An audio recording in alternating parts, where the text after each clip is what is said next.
자료로 보는 한국사 4주차 첫 번째 강의는 고려사 이만열전에서 이만의 그런 그 행동과 말을 보면서 유교 정치 사상의 발전, 특히 이제 고려시대까지 활성화되어 있던 천일 합일 사상이라고 하는 것이 무언가라고 하는 부분들을 살펴보는 것으로 하겠습니다. 이 장 역시 여러분들은 사가가 쓴 사료, 그 전문학 해설자가 쓴 해설, 전문학자가 쓴 논문을 이제 비판적으로 검토해서 그 역사 현장 재현 능력 및 미래 역사 재구성 능력 함량을 목표로 해야 될 것 같고요. 그걸 통해서 이제 역사 논문 작성의 능력이 자신도 모르게 스스로 커질 것을 기대하면서 이 강의를 진행하고 있습니다. 오늘 다루는 내용은 고려사 권 81의 그 11번째 이만열전을 가지고 이제 정리를 하고 있습니다. 거기서 이제 유교 정치 사상의 발달, 특히 이제 천일합일 사상이라고 하는 것이 뭔가라고 하는 것을 살펴보고자 합니다. 이만이 이제 얘기하는 겁니다. 신상관 동중서책 6월 국가 장유 실도 집회 천내선 출제의 이견 고지 부지자성 우출괴의 이경구지 상부지 변이 상패 내지 차견 천심 지인 애인군 이욕 지기라냐 자비 대무도 지세 천진욕 부지의 안전지 인군 소위 상답 천견자 비명강 이 실흥지즉 불가야 라고 하고 있습니다. 내용을 보면 제가 일찍이 그 한나라 시대 때 동중서의 책문을 살펴보니 이런 말이 있었습니다. 나라가 도리를 잃고 장차 패망하려 하게 되면 하늘이 먼저 재앙과 이변을 나타내어 경고하게 되고 그래도 스스로 반성하지 못하면 또 괴이한 징조를 보여서 두려워하게 하며 또 그래도 오히려 고칠 줄 모르면 그때서 손상과 패망이 비로소 닥쳐온다 라고 했는데 이는 하늘이 임금을 사랑하는 까닭에 그 어지러움을 멈추게 하려는 마음을 보이시는 것이니 스스로 크게 무도한 세상이 아니면 하늘은 그 나라를 도와서 온전하게 편하게 만들려고 하는 것이다. 그러므로 임금이 위로 하늘의 꾸짖음에 답하려면 반드시 힘써 노력해 진실로 응답해야 한다. 라고 이제 그 말을 꺼냈습니다. 전말, 응천이실, 불이문, 소위실자, 덕야, 소위문자, 야금지, 도량제초지류, 시야, 인군수덕 이응천, 불여복기 이복자 지연, 약불수덕 이도사허문, 즉 비돈부익, 적족이 독천이, 서왈, 황천무친, 유덕15, 우왈, 서직비형, 명덕유형. 그래서 이제 전에 이르기를 그 하늘에 응답할 때에는 진실로 응답해야지 형식으로 해서는 안 된다고 했습니다. 여기서 진실이라고 하는 건 덕이죠. 그리고 이제 형식이라고 하는 거는 이제 그 불교 사원이라든가 아니면 도가의 도관에서 올리는 그러한 도량, 어떤 예불 방식이라든가 제초, 그러니까 도가들이 드리는 제사와 같은 것인데 이런 형식으로 해서는 안 된다는 거죠. 덕을 통해서 해야지.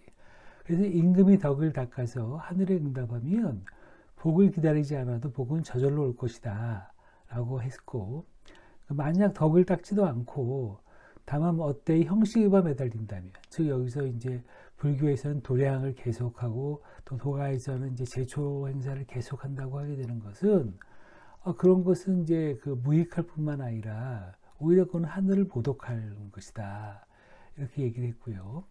그래서 또 성경에서는 하늘은 사사로이 친함이 없고 오직 덕이 있는 자만 돕는다고 하였으며 또 서직이 향기로운 것이 아니라 밝은 덕만이 향기로운 것이다 라고 했다는 것입니다.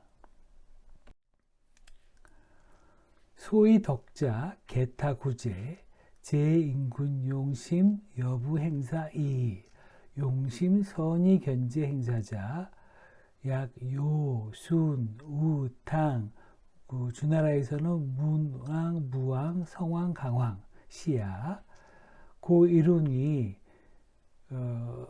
일주조, 개하포, 천심, 이능향, 무강, 지유, 용심, 불선, 이견제, 행사자, 약, 걸, 주, 유려, 진시왕, 시야, 고 이룬이 일주조, 개폐어, 천도, 구구일신, 상불등보, 우오능향, 천하국가제. 이른바 이제 덕이라는 것이 어찌 다른 곳에 있겠습니까? 그것을 임금 자신이 마음 씀씀이와 행동에서 찾아야 하는 것이다. 그러니까 리더의 마음 씀씀이와 행동에서 찾아야 되는 것인데, 그때 이제 마음을 선하게 쓰고, 선하게 쓰는 마음이 행동으로 나타나야 된다. 그리고 그러한 모범을 보인 사람들이 요임금, 수임금, 우임금, 탕임금, 주나라 문왕, 무왕, 성왕, 강왕이라고 할 것입니다. 그래서 그들의 말 한마디 행동 하나가 그러니까 선한 마음을 선하게 써서 나오는 말 한마디 행동 하나가 모두 다 그 천심에 부합되어서 능히 무궁한 복을 누릴 수가 있었습니다. 하고 되었고요. 반면에 마음 씀씀이가 선하지 못하고 그 선하지 못한 마음이 모두 행동으로 나타나는 임금들, 그러니까 걸주, 주나라 유왕, 여왕, 진시황 이런 사람들은 말 한마디와 행동 하나가 모두 다 하늘의 도리에 어긋나서 그런 형편이었으니까 구차한 자기 한 몸조차도 지킬 수 없었는데 어찌 천하의 국가를 소유할 수 있겠는가 라고 해서 이제 덕이라고 하는 것을 설명을 했죠. 차천지어인, 상거유절, 비연가유, 이복선화음, 질약영향, 비년일해, 재변루작, 기근천진, 근자, 백홍관일, 정양지월의 뇌진뜨기, 차근고 미문야. 그런데 또한 하늘과 인간 사이에서는 아득히 서로 멀리 떨어져 있는 까닭에 서로 말로 통할 수는 없죠. 그렇죠? 그래서 이제 착한 자에게 복을 주고 악한 자에게 재앙을 주는 것은 마치 그림자가 따르고 소리가 울리는 것처럼 아주 같이 빠르게 되고 있습니다. 그런데 지금은 천지지변이 일어났죠. 재앙을 주는 겁니다. 흉년이 겹쳤습니다. 그리고 그렇게 재해가 일어나고요. 또 괴이한 일도 일어났죠. 얼마 전에는 이제 흰무지개가 해를 꿰뚫었고요. 정월의 벼락과 천둥이 특이하게 쳤으니까 이는 가까운 과거에는 전혀 듣지 못했던 그런 것이다 라고 설명을 했습니다. 그러면서 의자, 폐와 응천 이문, 이불 이시랴, 하기 초제 지번, 이변 이지다야, 천지 경보 여차, 족 이견 천심 지인 예폐하, 유 부모지경 고기자, 전력 부지의 안전지야, 폐하계가 불면 강의실이 응지야, 명강이실, 제호역 당금집회, 혁금집회, 제호준 태조지 유훈, 거 문종지 구전이. 네, 생각컨대 폐하께서 여기서 이제 고려의 임금이신 인종 임금이신데 이제 이만희 임금을 치행하는 게 폐하다라고 하는 것은 눈여겨볼 필요가 있겠죠. 폐하께서 혹시 덕은 진실이라고 하는 것은 덕을 쌓는 건데 진실이 아닌 형식으로만 예를 들어 가지고 뭐 제사를 지낸다든가 도량을 한다든가 제초회를 한다든가 이런 걸로만 하늘에 응답한 것이 아니십니까? 하늘에 올리는 제사 이건 형식인 거죠. 그것이 이제 굉장히 잦은데도 이변은 어찌 일이 많이 일어나고 있습니까? 그러니까 하늘의 꾸짖고 경고하심이 이와 같으니 그 하늘이 폐하를 어진 마음으로 사랑하심이 그 마치 부모가 그 자식을 꾸짖어 경고하는 것처럼 곁에서 도와주고 안전하게 하려는 것임을 알 수 있습니다. 근데 그러한데 폐하께서는 이제 진실한 내 마음으로 응답하는데 부지런히 힘쓰지 않을 수 있겠습니까? 그러면 어떤 방법을 해야 되느냐?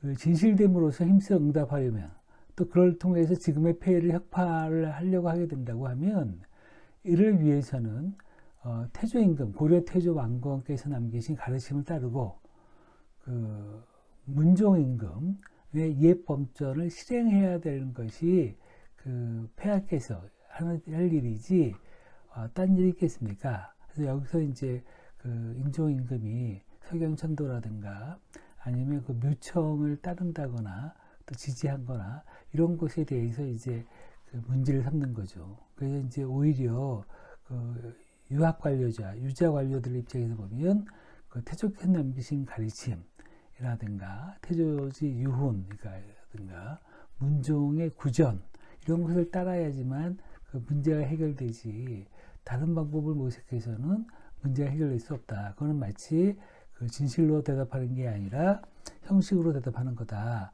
이렇게 지금 그 설명하고 있습니다. 자, 지금까지 이제 그 고려사 열전에서 이만희 하고 싶은 말을 들었는데 여기서 이제 국문과 원문을 통해서 수강생 여러분들이 파악한 역사가 이만희 하고 싶은 말이 뭐냐를 보게 되면 진실로 하늘에 응답할 때에는 진실로서 응답해야지 형식으로 해서는 안 된다. 형식이란 것은 이제 사원이나 도관에서 올리는 도량과 제초와 같은 것이고 진실이라는 것은 결국 임금이 덕을 닦아서 하늘에 응답하는 것이다 라고 하는 것으로 설명을 했고요. 덕은 임금 자신의 마음 씀씀이와 행동에서 찾아야 된다. 그래서 이제 마음 씀씀이 중에서는 내 마음을 선하게 쓰고 그것이 이제 행동으로 나타나야 된다. 그래서 그렇게 나타난 사람들은 실질적으로 이제 유순, 우탕, 그 문왕, 무왕, 성왕, 강황 이런 사람들은 모두 다 그 마음을 선하게 쓰고 이 선한 마음이 이제 행동에 나타나기 때문에 그런 말 한마디 행동 하나가 모두 다 그 천심에 부합되어서 능히 무궁한 복을 누릴 수 있었고 마음 씀씀이가 선하지 못하고 그것이 이제 모든 행동으로 나타난 그 임금들은 말 한마디 행동 하나가 모두 다 하늘의 도리에 어긋나서 구차한 자기 한 몸조차도 지킬 수 없었으니까 어떻게 천하를 보존할 수 있겠는가 라고 하는 것이 이제 이만희 얘기하는 거죠.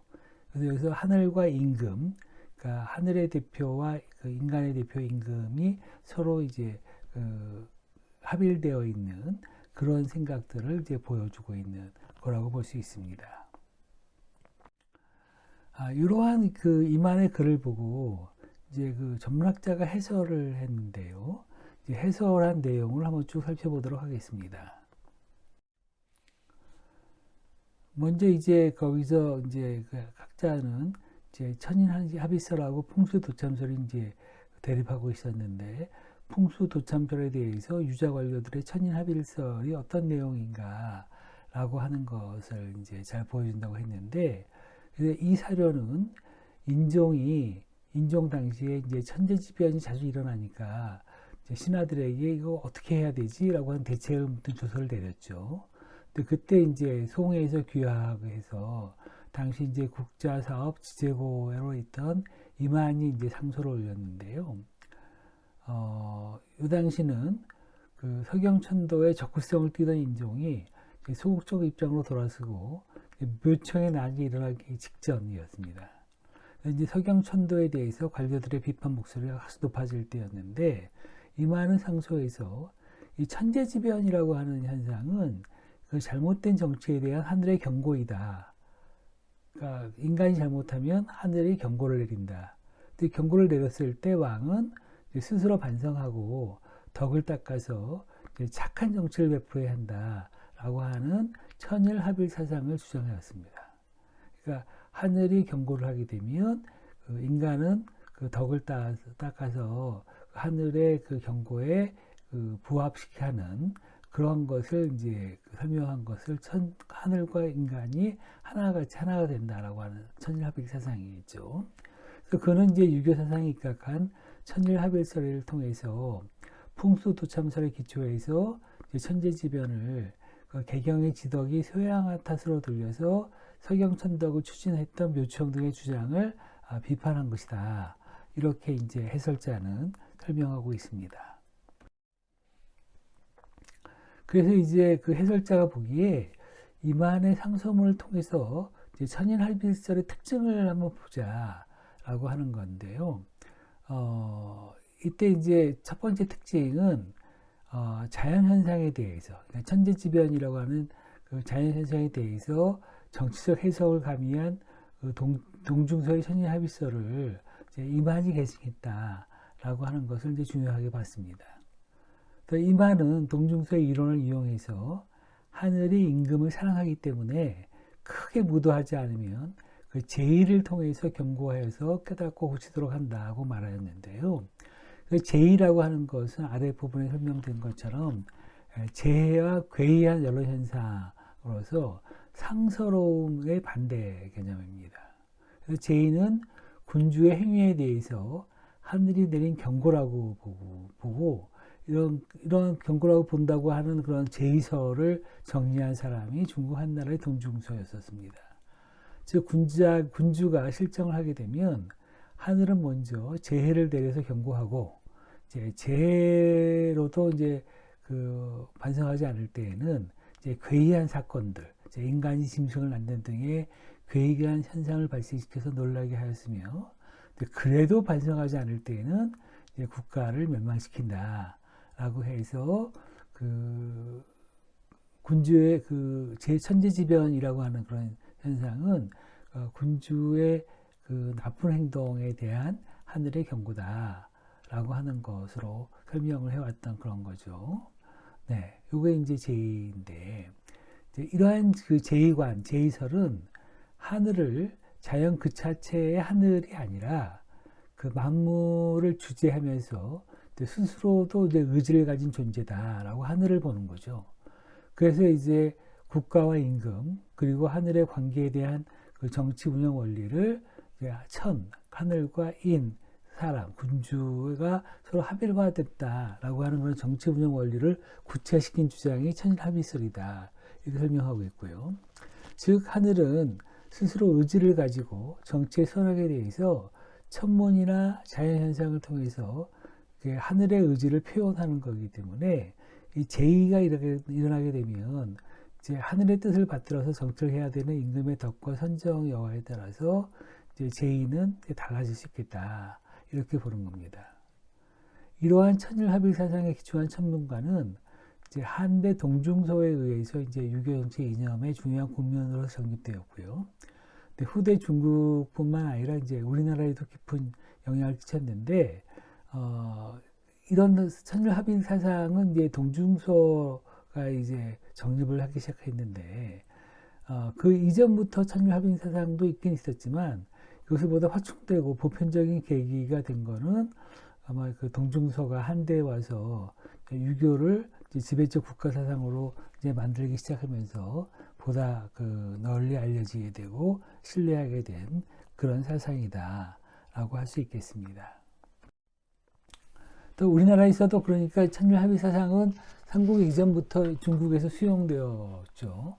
그렇지만 이제 고려시대에 와서 이제 유교가 정치 이념으로 정립되면서 그 중요성이 더욱 중대되었는데, 특히 이제 고려시대에서는 하늘의 경고로 제의의 발생을 임금의 부덕이나 실정으로 돌리는 경우가 많았는데, 이는 이제 동중서의 천일합일설이 중국의 이제 전제군주 체제에 대한 관리들의 적극적 참정 의식의 소산으로 등장한 것과 같이 이제 왕도 정치를 추구하고자 하는 고려시대 유신들에게서는 그 제2의 출현을 통해서 왕의 정치에 대해서 비판하고 충고할 수 있는 그 무한한 가능성을 열어주는 이론으로 받아들여졌기 때문이라고 그런 거죠. 고대부터 왕은 하늘의 대리자로서 그 하늘의 명을 받들고 따라야 할 당위를 짊어지고 있다고 믿었는데요. 천명, 하늘의 명은 왕으로서도 선택의 여지가 없이 받아들이고 따라야만 했기 때문에 그 하늘의 경고라고 여겨지는 제의가 발생하게 되면 신료들은 언제든지 군주에게 선정을 하십시오 라고 하는 추구를 추구할 수 있는 여지가 있었습니다. 그래서 이러한 그 고려 유교지식인들에게는 천인합일설의 관행이 굉장히 이제 확고한 신념으로 이제 전송되고 있었다라고 하는 부분을 설명하고 있습니다. 또 이제 이만의 그 천일합일설의 두 번째 특징이라고 하게 되면 이제 소재, 재앙이 사라지게 하는 방법으로서 이제 유교적 덕치주의를 강조했다 이렇게 볼 수 있게 되는데요. 이만 역시 상소에서 그러니까 이제 그 제의가 생기면 제의가 발생하게 되면 이제 왕이 덕을 닦아서 하늘에 응하게 되면 이제 복의 자연이 따르게 된다. 그렇기 때문에 덕을 닦지 않고 형식으로만 예를 들어 불교나 도교 의식만으로 따르게 되면 이제 무익할 뿐만 아니라 하늘을 모독하는 것이다 라고 주장한 것이죠. 이 역시 이제 동중서의 천인합일설을 계승한 것으로서 이와 관련해서 동중서는 그 통치자의 덕치가 그 자연 질서와 그 조화를 초래하는 것이라고 하는 유교 도덕 사상의 본질을 밝힌 그런 건데요. 말하자면 모든 제의는 음양의 조화가 아니라 부조화에서 발생하는 것이고 이제 이를 해소하기 위해서, 그러니까 제의를 해소하기 위해서, 그러니까 음양이 부조한 것을 조절해서 자연 질서와 인간 생활을 이제 정상적으로 회복해야 되는데 이 정상적으로 조화롭게 만드는 그 책임은 통치자에게 있다라고 주장한 거죠. 그래서 이제 동중서는 당시에 이제 그 중국 한나라의 황제였던 한무제에게 바친 대책에서 이제 덕치의 구체적 내용에 대해서 먼저 이제 하늘의 명령에 순응해서 정치를 실시할 것과 이제 교화를 밝게 펴서 이제 민심을 교도할 것, 법도를 제정해서 백성들 욕구를 절제시킬 것이라는 걸 주장을 했는데요. 이 하늘의 뜻에 순응한, 그러니까 천의에 순응한 그 도덕적 유교 정치의 실현이라고 하는 이제 동중서의 천인합일 사상은 고려에서 이어져서 이렇게 재의가 발생하면 천재지변이 발생하거나 재해가 발생하거나 홍수나 가뭄이 일어나게 되면 왕은 이를 자신의 부덕으로 여겨서 그러니까 덕을 수양하는 한편 선정, 착한 정치라는 거죠. 죄인에 대한 세면을 실시하고 조세를 감면하고 과중한 노역을 중지한다라고 하는 착한 정치, 그러니까 선정을 베풀기 위해서 노력을 했다라고 하는 것을 이제 두 번째 특징으로 삼았습니다.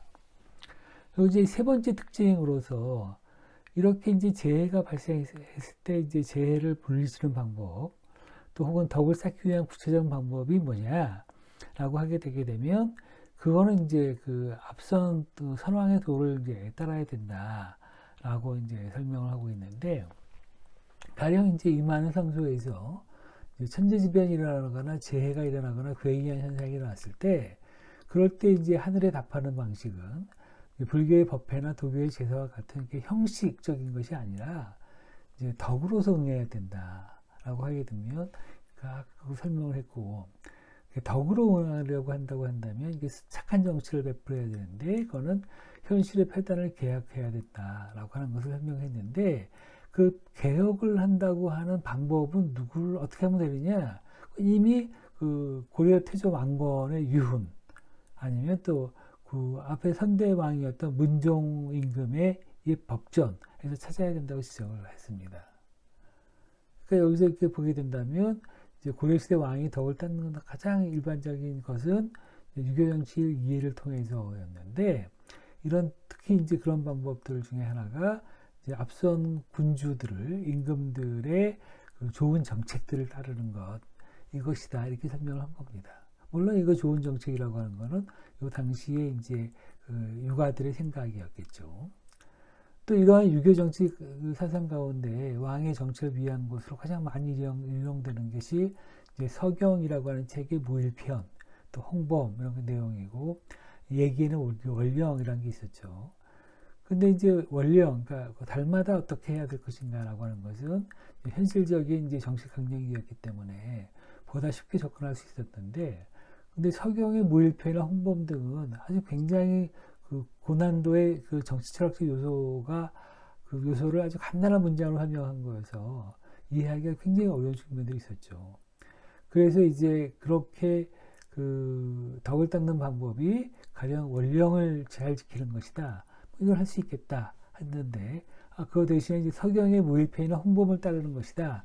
이렇게 하는 거는 굉장히 어려우니까 이제 고려의 유학자들은 이걸 좀 더 구체화해서 덕치의 모범 사례로서 이제 고려왕건 태조 임금님, 문종 임금님의 정치를 이제 모범 사례다 해서 이를 따를 걸 추구하는 것이죠. 그래서 이제 그 천재지변이라든가 그 재해, 그러니까 홍수나 가뭄이라든가 괴이한 현상이 발생하게 됐을 때 이것을 없애는 가장 근원적인 방법은 천인합일사의 기초에서 유교 경전을 통한 군주의 수덕, 선정에 있다고 보았으면서 이에 모범이 되는 태조와 문종의 정치를 따르는 것이 덕시주의를 실현하는 방안이다. 이렇게 이제 주장하고 있었다라고 이제 해설하고 있습니다. 이렇듯 이제 고려시대에서는 유교 정치 사상에서 강조하는 천일합일사의 영향을 받아서 이제 천재지변과 같은 자연현상, 그러니까 가뭄, 홍수, 괴이한 현상, 또 인간의 아주 그 여러 가지 행동들, 특히 왕의 통치 행위, 그러니까 선정이라든가 아주 학정, 그러니까 나쁜 정치 이런 것이 이제 자연현상과 인간의 행동이라고 하는 것이 아주 긴밀한 관련을 갖고 있었다. 그러니까 천과 하늘과 인간의 그런 그 마음씀과 행동이라고 하는 것은 이제 굉장히 합일되어 있었다라고 생각을 하고 있었죠. 따라서 이제 김부식과 이만 등 당시 유학자들은 동중서의 그 천인합일설에 기초해서 종교적 신비주의와 상징 조작 등을 이용해서 권력을 장악하려는, 사실은 이제 그 묘청의 움직임을 일으키는 거죠.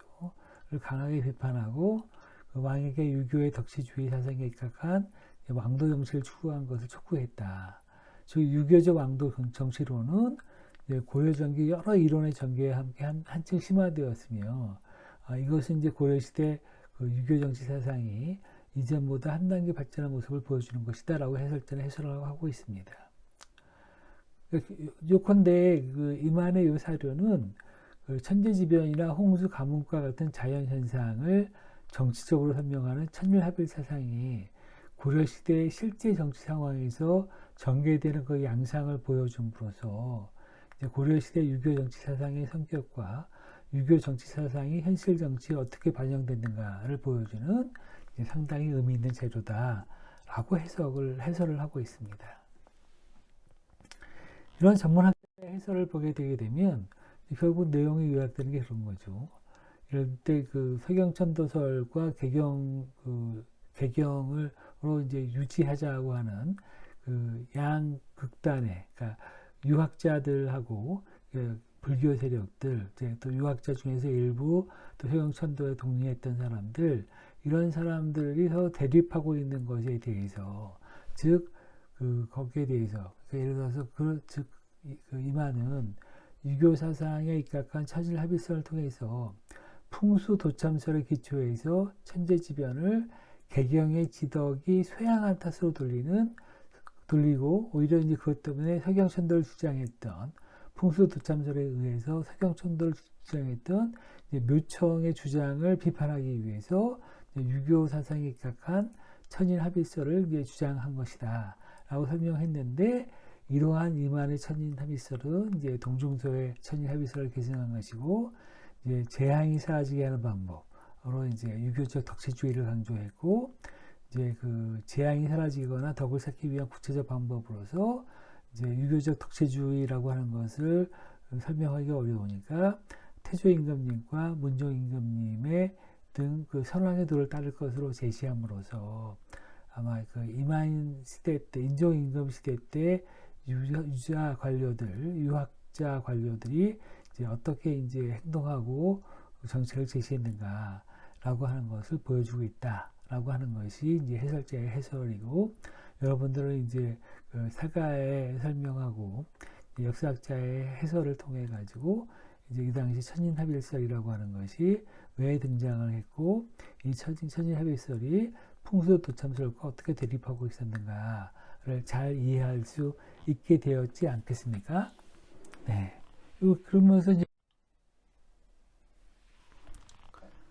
이제 여러분들 과제일, 그 사가의 원문하고 과제의 이 전문학자의 해설을 통해서 이제 그 역사학 이만과 해설자가 하고 싶은 말을 이제 다 정리할 수 있겠죠. 그렇죠?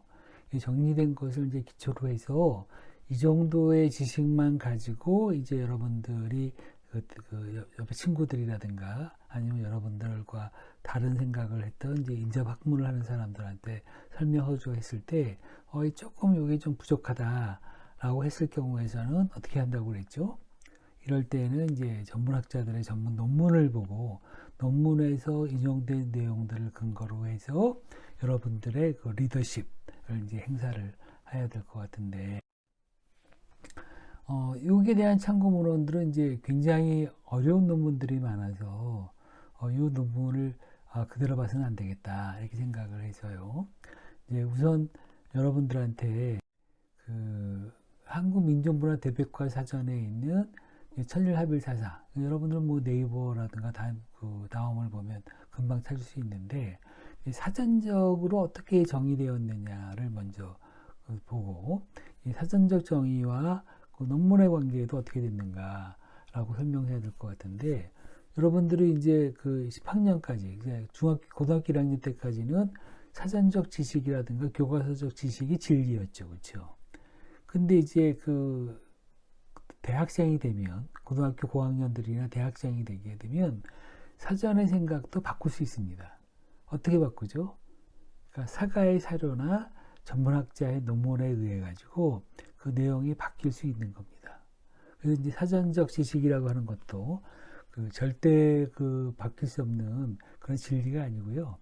그것이 사전적 지식이 진리가 될 때는 이제 고등학교 1학년 때까지, 교과서가 진리가 될 때는 이제 고등학교 1학년 때까지고 그 이후에는 사전적 지식이라든가 이제 교과서 지식도 바뀔 수 있습니다. 그렇긴 하지만 여러분들이 그동안 미처 몰랐던 그러한 용어가 나온다거나 또 여러 가지 이제 그 어떤 새롭게 어떤 정의된 지식이 필요할 때는 역시 그래도 모르는 분야니까 사전을 통해서 이제 봐야 될 것 같은데요.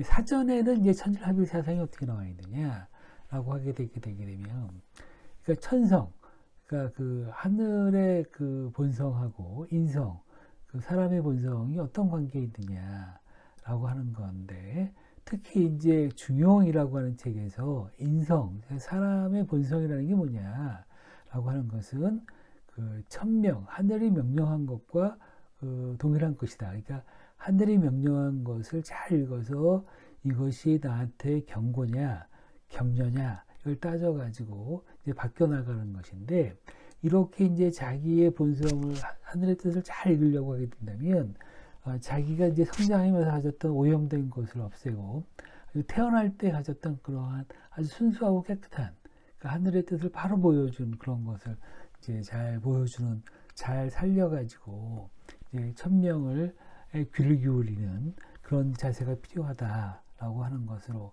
설명한 건데, 이제 성이라고 하는 글자 모형이 마음하고 그 날생이라고 하는 걸로 구분이 되어 있는 것을 알 수 있듯이, 이제 살려는 마음, 살려는 의지가 이제 인간의 본성이다라고 하는 건데, 살려는 의지는 인간의 지각이나 의식을 초월한 본질적인 것이다.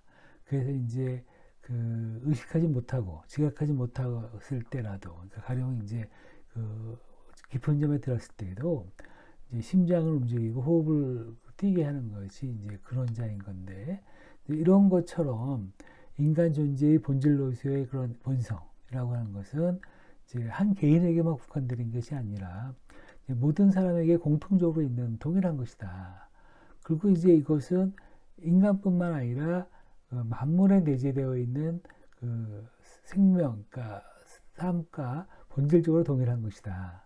그래서 그렇게 보게 된다면 이제 그 개체의 본질이 바로 전체의 본질과 같다라고 하는 걸로 설명을 하는데, 다만 개체의 본질을 가리켜 말할 때는 성이라고 하고, 또 만물 전체의 본질을 가리켜 말할 때에는 하늘의 작용이라고 하는 뜻에서 천명이라고 하는 것이지, 성과, 그 사람의 인성과 천명이라고 하는 것은 본질적으로 다른 것이 아니다.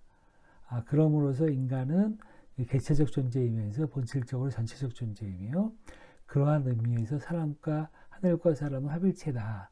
라고 하는 게 이제 동중서 이전에 이제 중용이라고 하는 책에서 그 천일합일과 관련해서 어떻게 설명이 되냐를 쓴 거고요. 사전을 집필한 사전 집필자도 학자실 텐데 그 학자의 생각입니다.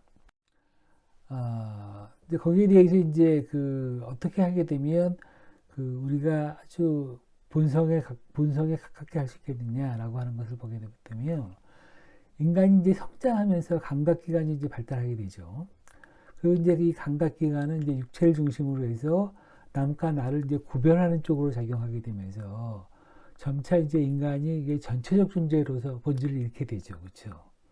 그래서 이제 그 전체적 존재로서의 본질을 잃지 않는 상태의 인간이라고 하는 것은 이제 갓 태어난 아기의 모습에서 찾을 수가 있는 것다라고 얘기를 했는데 이것이 이제 한자 말로는 이제 적자, 불글적자라고 해서 아이를 설명하고 있는 건데요. 그래서 맹자는 대인자, 그러니까 큰 사람이라고 하는 것은 불실기 적자지 심자, 아기의 마음을 잃어버리지 않는 사람이 큰 사람이다, 대인이다 라고 설명을 해서 이제 맹자가 이상적 인간으로 설정한 대인, 큰 사람이라고 하는 것은 갓 태어날 때 아기 때 마음을 잃지 않고 보존하는 그런 사람인데 그럴 때 이제 큰 사람이라고 하는 것이 그렇기 때문에 이제 하늘 천명과 본성, 인간의 본성이 하나다라고 하는 거, 개체와 전체가 하나다라고 하는 것을 유지하고 있는 사람이 대인이다 이렇게 설명을 한 거죠. 맹자는 이미 전체적 존재로서의 본질이 천명의 성을 잃어버린 사람이 마땅히 해야 될 과제, 천명을 잃어버렸을 때, 천명을 들을 수 없을 때, 캐치할 수 없을 때 어떻게 해야 되는 거냐? 그걸 할 때는 이제 역시 학문을 설정하고 이제 학문을 통해서 그러니까 배우고 묻고 하는 걸 통해서 이제 인간이 성장하면서 잃어버렸던 마음, 그러니까 어린아이의 마음을 다시 구해야 된다라고 얘기를 해서 어떻게 했냐면 진기심자 이것이 이제 마음을 다하는 사람들이어야지만 마음을 다해야지만 지기성이야. 자신의 본성이라는 걸 알게 되고 지기성, 자기의 본성을 알게 되어야지만 이제 즉 지천의 하늘의 본질을 알게 된다라고 해서 전체적 본질로서의 성을 다시 구하는 과정으로서 이제 학문의 길을 해야 되는데 학문의 길을 하는 방법은 이제 자기의 마음을 다하는 거, 그걸 통해서 자기의 본성을 아는 거, 그걸 통해서 천명을 아는 거, 세 단계로 구분하였다라고 이제 사전집필자는 맹자의 천인타별에 대해서 설명을 하고 있습니다. 그러면 이제 중용에서 본성을 다시 구해서 천인합의를 달성할 수 있는 방법으로서 이제 성의 실천을 제시한 것을 어떻게 얘기했냐면 오직 천하의 지성이 이뤄야지만 자기 성을 다하니 자기의 본성을 다하게 되고 남의 성을 다하고 남의 성을 다하고 나서 이제 인간의 성을 다하게 되면 물질의 성을 다하고 물질의 성을 다하면 천지의 화욕을 도울 수 있고 이제 천지의 화욕을 도울 수 있게 되면 천지와 더불어서 그 작용에 참여하게 된다라고 이제 중용을 이제 설명하게 됐는데요. 여기서 이제 진심, 마음을 다해서 성을 실천하고 천명의 성을 다시 구해서 천일합일이 되면 이제 인간은 개체적 존재를 극복해서 이제 전체적 존재가 실천될 수 있게 되는데 그러한 때의 인간 행위의 구체적 표현으로서 이제 맹자는 어떻게 했냐면 인간이 하늘과 땅과 같이 흘러가는 그러한 사람들이다. 같은 동류의 것이다. 라고 설명을 했고요. 주역에서는 천지와 그 덕을 합하고 1월과 그 밝음을 합하고 사시와 그 차례를 합치고 귀신과 기륭을 합쳐서 천지와 혼연일체가 되어서 같이 흐른다라고 주역에서는 설명을 했고 또 이제 공자도 마음을 다하고자 하는 말을 따라도 법도에 어긋나지 아니하였다라고 하는 것은 이제 천일합일의 세계에 이미 공자가 들어가 있음을 설명하는 것이다. 이렇게 이제 사전 편찬자를 설명하고 있습니다. 그러면서 이제 천일합일 사상은 인간을 이제 본질적으로 전체적인 조화 속에서 존재하는 자로서 보면서 인간의 본성은 선하다라고 하는 성선설을 도출하게 되죠. 그러니까 성성설이라고 하는 것은 그러니까 인간의 본성은 천명을 받아서 행동하기 때문에 선하다고 하는 건데, 전국시대 말기에 태어나서 투쟁이 계속되고 있는 사회적 진실을 직시하면서 투쟁의 염직을 느끼고 그 해결을 모색했던 순자. 이분은 이제 성악설을 주장했죠. 그러니까 이제 전쟁이라든가 아니면 폭력이라든가 뭐 도적이라든가 이런 걸 봤던 사람은 인간이 선하다고 볼 수가 없었죠. 사회적 현상을 보게 됐을 때. 그래서 이제 순자는 성선설이나 천일합일설을 신뢰하지 않았습니다. 그래서 이제 순자는 투쟁의 직접적인 해결 방법을 모색하기 위해서 인간은 이제 본질적으로 서로 투쟁하게 되어 있다라고 본문으로서 이제 성악설을 제청을 했죠. 그래서 이제 하늘과 땅은 분리되어 있다. 그래서 천인 분리 사상을 주창하게 되어서 인간은 이제 천의 의지, 하늘의 의지에 의해서가 아니라 인간 스스로의 힘에 의해서 이제 인간 사회의 조화와 질서를 이루어야 된다라고 하는데, 인간 스스로의 힘이 뭐냐? 그것은 예를 지켜야 되는 거다. 그래서 예를 굉장히 강조를 했죠. 예를 더 강조하게 되면 법이 되고, 예치를 할 거냐, 법치를 할 거냐 하는데, 법치를 갖게 하는 이제 법가 사상이 되는 거죠. 이렇게 주장을 하는 사람으로 바뀌었었던 것이 있었고, 이렇게 해서 이제 여러 천일합일 사상과 천인 분리 사상들이 서로 이제 대립하고 있는 그런 과정이었었는데, 이제 한나라에 들어와서 이제 동중서가 이제 하늘도 인간과 같은 희노애락이 있다. 그러니까 아까 쭉 봤던 천일합일설을 주장함으로써 이제 그 천일합일 사상이 더 발전을 했고요. 그것이 이제 당말의 이고라고 하는 인물을 통해서 이제 천일합일의 방법이라고 하는 것을 이제 어떻게 해야 될 거냐. 그러니까 덕을 쌓는 거다. 덕을 쌓는 건 어떤 것이냐. 유순이나 우타 임금을 따라하는 것이다. 라고 하는 그런 방법만 있었는데, 여기서 이제 좀 더 구체적인 방법으로서 이제 복성이라고 하는 것을 제창하고, 이 복성의 방법으로서 이제 성의 실천과 멸정을 제시를 했었죠. 그리고 이렇게 되게 되면서 다시 주도니에 이르러서 이제 성의 실천과 멸정에서 이제 무역으로 계승되었고요. 또 이제 복성의 객관적인 방법으로서 이제 우주론이 전개되기도 했었습니다. 그리고 이러한 주도니의 생각은 다시 장제 전의를 거쳐서 이제 주의에 의해서 나타났는데, 주의는 이제 성의 실천과 무역을 이제 거경이라고 하는 걸로 이제 설명을 했고요. 또 우주론을 궁리라고 하는 걸로 설명을 해서 이제 복성, 자기의 이제 본성으로 돌아간다라고 할 때는 이제 거경과 궁리라고 하는 두 가지 방법으로서 그 성을 실천하고 무역하게 하는 것을 거경, 하고 우주론이 궁리인데, 우주론을 이제 그 생각하고 또 그 무역하게 욕심 없이 이제 생활을 실천하는 그 거경의 자세로서 살게 되게 되면 그 인간의 본성을 찾을 수 있다라고 해서 이제 천일합일 단계를 한 단계 또 도약시키는 그런 과정을 밟았죠.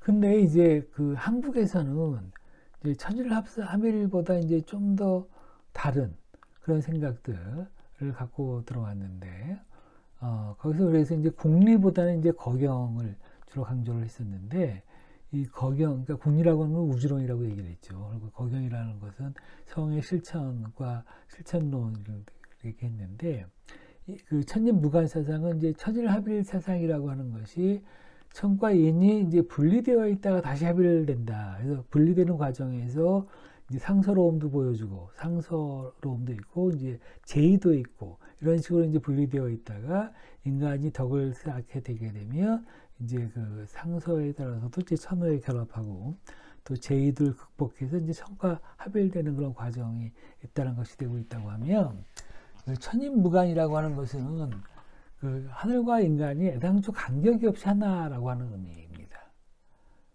그래서 이제 거기서 이제 우주론이 이제 별도로 이제 필요하지는 않죠. 대신에 이제 하늘과 인간이 서로 간격이 없이 하나이기 때문에 오히려 어떻게 실천을 할 거냐. 라고 하고, 어떻게 이제 균형을 잡을 거냐. 욕심을 내지 않고, 또 구조화하지 않고, 불균형 사이에 빠지지 않고 균형 잡힐 거냐. 이런 것이 이제 굉장히 중요하게 되어서, 천인무관 사상에서 나타나는 한국적 특징으로는 공리보다는 거경을 중심으로 하는, 고도의 이제 수양 철학과 이제 지치주의 운동을 내는 정치적 실천 의혹을 들고 있는데, 이렇게 달라진 거는 이제 천일합일에서는 인간의 감정은 조금 더 이제 흔들 수 있는 걸로 보고, 인간의 이성 중심으로 봐서 이성과 감정을 분리했잖아요. 그런데 천인무관의 사상에서는 인간의 감정까지도 긍정하게 되어서 천의 의지를 인간이 따른다라고 하는 이제 천 중심의 천일합일설이 아니고, 인간의 행위를 천이 따른다고 하는 인간 중심의 천일합일 사상을 내게 되어서, 이런 사상이 이제 나중에 이제 우리가 동학에서 공부했던 동학 천도교로 넘어갔던 인내천 사상, 사람이 곧 하늘이다라고 하는 사상이 이게 중국에서는 이제 천일합일설만 쭉 나왔는데, 한국에서는 이제 천일합일설과 더불어서 천인무관 사상이라고 하는 것이 발달하게 되면서, 이제 유학적 기초에서 동학적 그런 생각까지도 발전할 수 있게 되었다라고 이제 한국의 사람들, 그러니까 학자들, 그러니까 이 한국민족문화대백과 사전에서 천일합일 사상을 집필한 집필자는 그렇게 생각을 했던 것 같습니다. 하여간에 여러분들은 이렇게 이제 사료를 보고 해설을 보다가 잘 모르는 뜻이 있으면 다시 한번 이제 사전으로 돌아가 볼 필요가 있죠. 물론 사전으로 돌아간다고 해서 이제 고등학교 1학년, 10학년으로 돌아가는 건 아니죠. 그렇지만 본인이 미처 몰랐던 인접 분야이기 때문에 이제 인접 분야에 대한 사전적 정의를 일단 보고 난 다음에 이제 전문학자의 글을 보면 좀 더 잘 볼 수 있겠다. 이런 생각을 가지고 본 거죠. 그래서 이제 여기서는 이제 동중서의 천일합일이라고 하는 것이 굉장히 이제 궁금하게 됐지 않습니까? 그래서 이제 2017년도에 특이학 논총에 김상래라고 하는 분이 이제 썼어요. 이제 김상래라고 하는 분은 서원대학교 윤리교육과 교수님이신데, 그분이 이제 동중서의 천일합일설과 윤리적 함의에 대해서 썼는데요. 그래서 이제 동중서의 철학사적, 윤리학사적인 그런 위치를 보게 되면, 이제 동중서는 자연의 변화를 설명하는 이론을 정립하여서 이를 이제 인간에까지 적용 가능하다는 학설을 성립했죠. 상서로움 아니면 제의, 천재지변, 이러한 자연의 변화라고 하는 것이 이제 인간에까지 적용 가능하다 이렇게를 봤죠. 이제 이것을 이제 음양이라든가 오행, 천인 감응이라든가 천인 합일 등의 개념들을 이제 사용해서 인간과 세계, 인간과 하늘, 우주에 대한 종합적인 설명을 할 그런 생각을 하게 되었었는데, 이제 여기에 그치지 않고 이제 동중서는 당시 이제 한나라의 황제였던 한 무제에게 육아사상 이외의 이념을 좀 멀리 해라 라고 얘기하게 되면서 이제 유교를 이제 국교화하는데 결정적인 역할을 한 인물이기도 합니다. 그는 인간의 윤리적 해명의 특징을 지닌 이제 공맹유학의 전통을 기반을 두면서도, 그 다음에 이제 음양오행이라든가 천인감ing이라든가 천인합일과 같은 이제 종교적이고 신비적인 사유체계, 이게 종교적이고 신비적인 사유체계는 사실 공맹유학에는 없던 거죠. 이제 이것을 이제 합쳐가지고 동중서 유학을 이제 새로 만들었습니다. 근데 그렇게 해서 이제 동중서의 학문적 입장은 천인 감응설을 경유해서 천인 합일설로 이제 귀결됐다. 이렇게 하게 됨으로써 이제 유교 사상의 외연이 확대되는 거죠. 그리고 이제 하늘과 인간의 관계를 불평등 차원에서 일지와 평등의 관점에서 이해되는 계기를 제공했다는 점에서 이제 사상사적으로 굉장히 큰 공헌을 했다. 이렇게 봤다는 거죠. 이제 말하자면 동중서는 하늘과 인간의 관계에 대해서 천도, 그러니까 하늘, 천도, 인간의 일, 인사가 서로 밀접하게 연계되었고 합일되어 있다는 이론을 확립하였습니다. 그래서 이제 군신관계라든가 부자관계라든가 부부관계의 인간의 그 윤리적 문제를 하늘의 의지, 이건 하늘의 뜻이다. 그러니까 천의와 관련성을 믿고 이제 설명을 한 거죠. 그러니까 이게 하늘의 뜻이라고 하니까 군신관계도 바꿀 수 없고 부자관계도 바꿀 수 없고 부부관계도 바꿀 수 없는 그런 이제 절대성을 부여하게 되는데, 이러한 동중서의 사상은 이제 첫째, 하늘과 인간의 관계에 대한 그 공맹의 막연한 설명 방식을 좀 더 구체화하고 체계화했다라고 하는데 이제 의의가 있다고 보고 있고요. 둘째는 인간과 하늘의 위계 문제에 있어서 천인가문의 입장에 입각해서 이제 인간보다는 하늘의 우위를 두는 사유를 제시를 했다라고 설명을 하게 되고요. 이제 그러다가 이제 천인가문의 사유는 이제 천일합일 단계로 진전하게 되어서 자연의 문제와 인간의 윤리의 동일성을 추구하게 되었고, 네 번째로서는 이제 인간 사회의 현실적인 윤리 문제에 있어서 군주의 역할을 강조한 교화 중심의 이제 봉건주의적 윤리관을 확립한 것이 동중서의 천일합일설의 굉장히 중요한 특징이다. 이렇게 정리를 하면서 이제 자기 논문의 전체 개요를 설명을 했습니다. 이러한 것에 따라서 이제 하늘과 인간에 대한 이제 그 동중서의 생각들의 특징들을 이제 보게 되면, 이제 하늘은 만물을 주재하고 이제 창조하는 힘을 소유한 최고 지상권의 인격신이고, 또 하늘은 이제 의식적으로 인간 사회의 일에 간섭도 하고, 또 하늘은 유교적 인연과 일체화를 추구한다라고 설명을 해서 하늘과 인간은 서로 그 영향을 주고받는 천인 가문의 관계다 이렇게 설명하고, 나아가 인간은 동일성의 원리로 설명 가능하다는 천일합일설까지도 발전시킬 수 있게 된다라고 이렇게 설명을 했고요.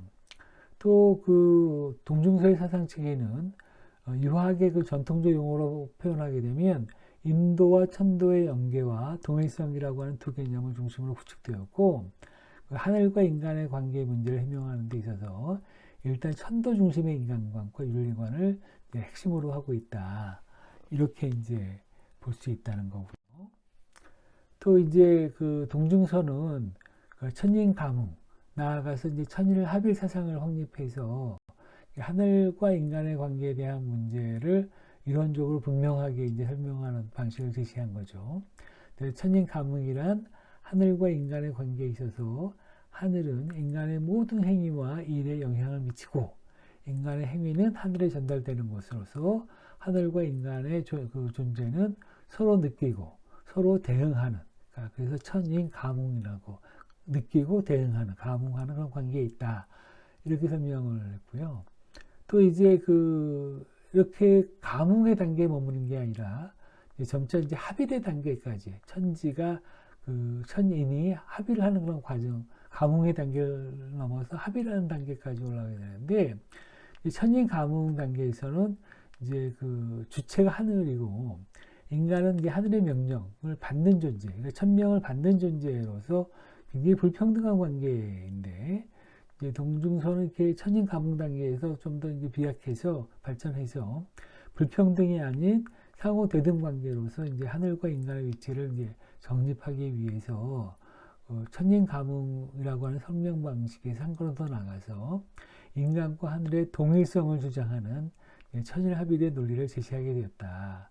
그래서 이제 천일 관계에 대한 동중서의 사유는 인간이 하늘과 인간의 가문 차원, 그러니까 천인 가문 차원에서부터 합일의 단계, 천일 합일에 대한 단계로 논의가 확대되고 구체되어 나갔다.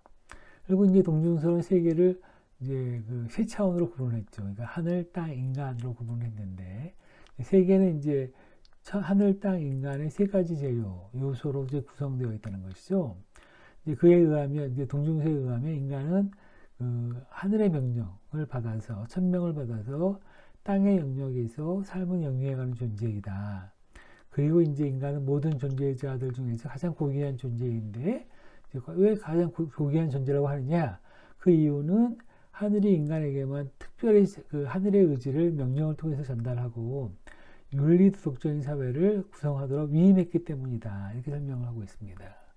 그래서 이제 동중서는 하늘이 인간과 세계를 주재하는 근거와 이유에 대해서 천인 가문의 관점에서 체계적으로 이론을 했는데, 사람과 인간의 관계에 대해서 직접 그의 말을 들어보면, 그 하늘과 땅이 만물을 생기게 하는 것은 사람보다 귀한 것이 없다. 사람의 생명은 하늘로부터 받는 것이고, 오직 사람만이 인의를 행할 수 있으며, 오직 사람만이 천지와 짝이 될 수 있다. 이렇게 설명을 했습니다. 그래서 이제 그 동중서에 따르면 인간은 하늘의 명령을 받아서 이제 인의예지라고 하는 윤리도덕을 행할 수 있는 그런 존재로 규정되고요. 또 이제 그 현실 사회의 윤리 실현을 위한 주도자로서 인간 중에서 군주가 있다. 그러니까 모든 인간은 만물에 비해서 위에 있지만 또 인간 내부에서는 군주가 있어서 또 왕의 의미를 굉장히 강조한 사상가였습니다. 이런 점에서 동준서는 하늘의 뜻을 전달하고 인간을 윤리적 존재로 살게 하는 정치적 대리자가 필요하다가 됐고, 이 정치적 대리자가 누구냐라고 했을 때 그 정치적 대리자가 천자, 하늘의 아들이다 이렇게 되어 있어서 중국의 황제죠. 동중서는 중국 사람이니까 중국의 황제가 어떻게 등장하느냐라고 하는 걸 보게 되면 하늘의 아들, 그러니까 천자는 하늘의 명령, 천명을 받아서 하늘 아래의 세계, 천하, 그러니까 하늘 아래의 세계가 천하죠. 를 통치하는 하늘의 대리자다. 따라서 천지와 인간 사이에 이를 관통해서 셋으로 통할 수 있는 존재로 왕을 상정을 하는 거죠. 하늘과 인간, 임금의 관계에 대해서 그런 이제 문세학적 설명을 통해서 임금은 하늘과 땅 그리고 인간이라는 세 가지 요소를 연결해주는 의미에서 셋을 연결해주는 게 왕이다 이렇게 설명을 했습니다. 그래서 옛날에 글자를 만든 사람들은 삼획은 이제 천지인을 얘기하는 거죠. 그 가운데를 이어서 왕이라고 하였다. 그래서 삼획은 하늘과 인간, 땅을 뜻하고 그 가운데를 이은 것은 그 도를 연결하는 것이다. 그러니까 천도, 지도, 인도를 연결하는 건데 천지와 인간을 가운데로 연결해서 셋으로 통하게 한 의미니 왕이 아니면 누가 이것을 할 것인가. 그래서 왕이라고 하는 것을 굉장히 중요하게 생각을 했죠. 그런 의미에서 보면 그 이전에 공자나 맹자에는 이렇게 왕의 의미를 설명하지 못했는데 이미 이제 진시황을 경험했던 한나라 때 동중서라고 하는 유학자는 이제 그 인간 세상에서의 절대군주, 왕, 천자 이런 의미를 이제 그 학문적으로 정립할 필요가 있었고 그런 학문적으로 정립하면서 이제 천인합의설이라고 하는 것을 활용을 해서 그것을 이제 만들어냈죠. 그래서 이제 그런 이제 군주의 통치 행위의 윤리적 이념을 이제 하늘과 연계해서 설명을 하고 있는데 이제 왕도의 상강은 그래서 이제 하늘에서 찾아야 된다. 이렇게 이제 설명을 한 거죠. 이렇게 해서 제시된 이제 동중서의 조합해 보면 하늘과 인간의 규정에 대해서 그는 인간은 하늘의 정신과 명령을 받아서 인의라고 하는 도덕을 갖추어야 된다 이렇게 규정을 하고 있고요. 또 자연계와 인간의 삶을 매개하고 관리하는 존재로 왕이 상정된다라고 하는 것이고 또 삼강이라고 하는 그러니까 군신, 부부, 부자라고 하는 그 삼강이라고 하는 그 일륜 도덕을 왕도와 연계시키고 있죠. 그 삼강오륜이라고 하는 것이 이제 그렇게 이때부터 시작이 되는 건데, 이거는 이제 그 맹자 때는 인간 사회에서의 수평적 윤리 도덕이었었죠. 이제 오륜이 그런 것이었는데, 이제 동중서에서는 이제 오륜보다 이제 삼강이라고 하는 것을 이제 더 설명을 하고 있는데, 이것은 상하관계, 수직적 윤리죠. 그러니까 맹자는 수평적 윤리 도덕을 강조했던 것에 반해서 이제 한대 동중서를 오게 된다면 이제 수직적 윤리가 만들어지면서 이제 봉건적인 윤리가 되는데요.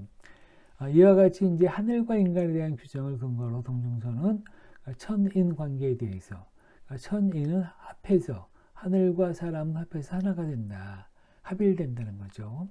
동일한 원리로 통하며 서로 이익이 되고 서로 주고받는 관계를 이제 덕이다라고 얘기하면서 사람이 덕을 행한다. 군주가 덕을 행하게 되면 하늘도 이익이 되고 사람도 이익이 되고 또 하늘과 사람이 서로 주고받을 수 있는 관계가 된다. 이렇게 설명을 하겠고요. 또 거기에 더해서 이제 동중서는 하늘도 그 인간처럼 희노애락의 그 기운과 마음을 지니고 있다. 그래서 이제 인간과 서로 동류를 이루게 돼서 합해져서 하늘과 인간은 하나가 된다라고 해서 천인감응 내지 이제 천인합일의 사유를 인간의 윤리적 문제 그대로 전부시키는 이제 동중서만의 사상을 이제 피력하게 되었습니다. 여기까지가 이제 동중서의 천인합일설인데요. 이 동중서의 천인합일설이라고 하는 것이 그 이전에 이제 공자, 맹자 단계하고 어떻게 달라지는가 이걸 알 수 있겠죠, 그렇죠?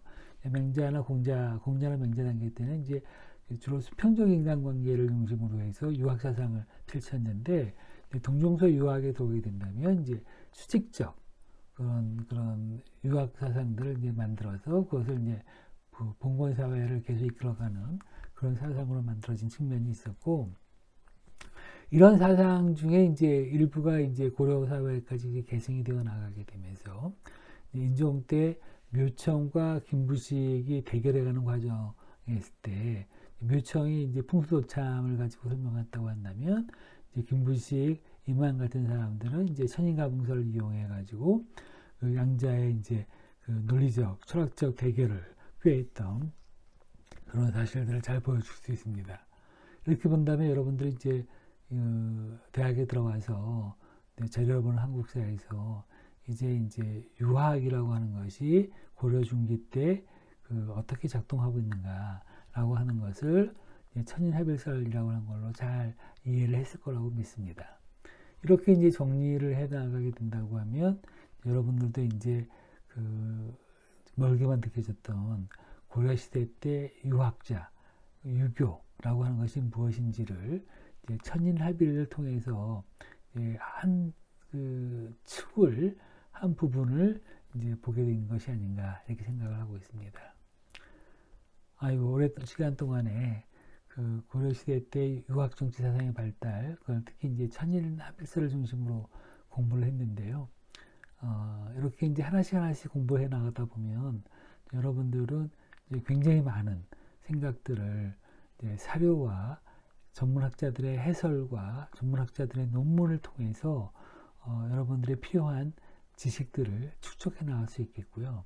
이러한 훈련이 계속 반복되다 보다 보면 여러분들이 그 사회에서 그것이 이제 학계가 됐건 아니면 취직을 해서 업계를 나가건 여러분들의 그 말과 행동이 그 주변 분들이나 직장 동료들에게 그 주변 학자들에게 그 신뢰를 받게 되려고 하게 된다면 이렇게 이제 여러분 스스로가 그 사전도 잘 읽고 꼼꼼히 읽어내고 논문도 꼼꼼히 읽어내는 그런 훈련이 반복되게 되면서 여러분들의 지식이나 철학이 그것이 이제 만만치 않다라고 하는 것을 주변 사람들한테 이해시킬 수 있을 때 그렇게 될 수 있을 것 같고요. 그러기 위해서 이제 여러분들은 벌써 이제 7번째 이제 중요한 글을 읽고 그걸 이제 정리해 나갔으니까 이제 앞으로 점점 더 나은 그러한 그 책 읽기, 글 읽기, 그리고 이제 말하기와 그 쓰기가 될 수 있지 않을까 이렇게 생각하고 있습니다. 네, 오늘도 열심히 들어주셔서 대단히 감사합니다. 오늘 수업은 여기서 마치도록 하겠습니다. 감사합니다.